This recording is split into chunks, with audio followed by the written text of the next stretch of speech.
Alors, maintenant, place à la deuxième part de cet exercice sur transformation réversible d'un gaz parfait. Alors, de représenter dans le diagramme de Clapeyron un cycle décrit par un gaz parfait constitué des transformations réversibles suivantes, à savoir une isochore, une isobare, une isotherme et une adiabatique.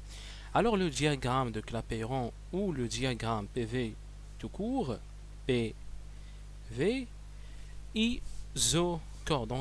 Donc tout ça, ça vient du grec en effet, ce isochore, ce isobare, ce iso et ce adiabatique je suppose aussi, donc iso bien entendu, et voilà. Donc isochore, c'est-à-dire que le volume est constant. Voilà, je représente une transformation réversible, donc c'est continu.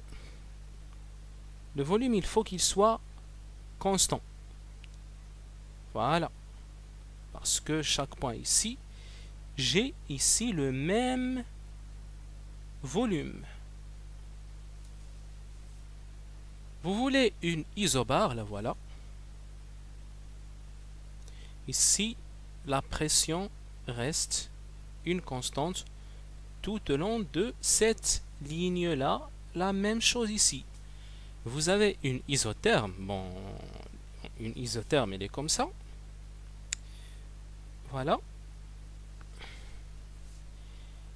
Eh bien, la pente, pour ce qui concerne une adiabatique, donc si ça c'est une isotherme, alors ça c'est une adiabatique.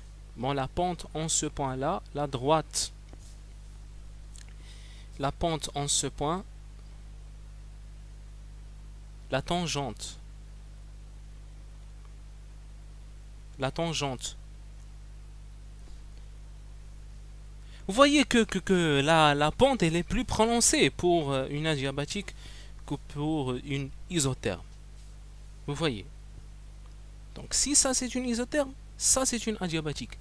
Si ça c'est une isotherme, ça c'est une adiabatique. Ok.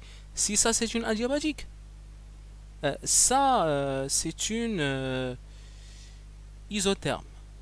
C'est-à-dire que ici là, la tangente, cette tangente là, ça c'est pour une adiabatique, hein, la tangente en ce point là, et ça la tangente en ce point là. Vous voyez bien que la pente ici, la pente est plus importante que celle-là, ok.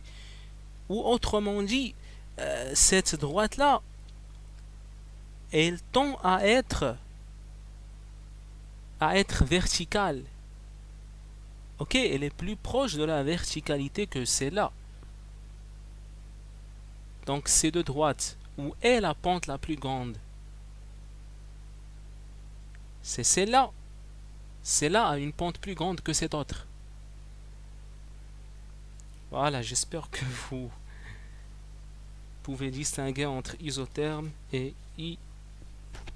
adiabatique. Donc ça c'est une adiabatique. Ça c'est une isotherme. Isobare. Isochore. Désolé d'écrire comme ça. Donc, voilà.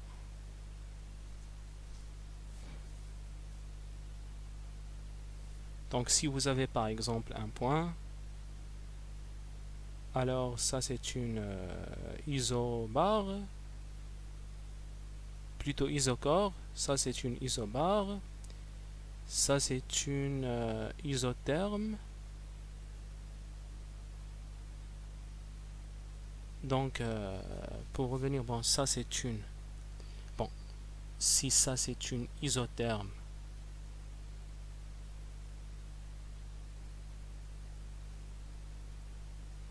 bon c'est difficile, non non non, c'est pas difficile du tout, donc voilà, donc voilà comme ça.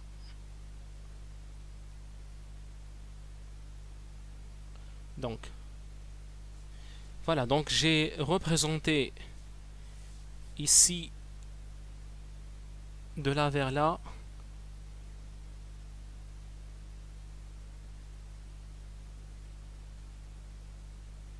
un, 2, 3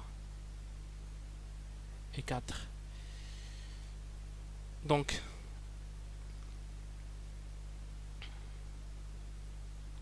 Ça c'est une isochore, c'est une isobare, c'est une adiabatique, c'est une isotherme.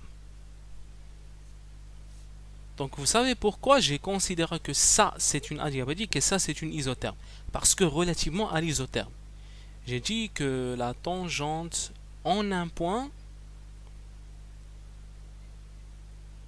pour ce qui concerne une isotherme, sa pente elle est faible relativement à une adiabatique. C'est pour cette raison que ça c'est une adiabatique et ça c'est une isotherme.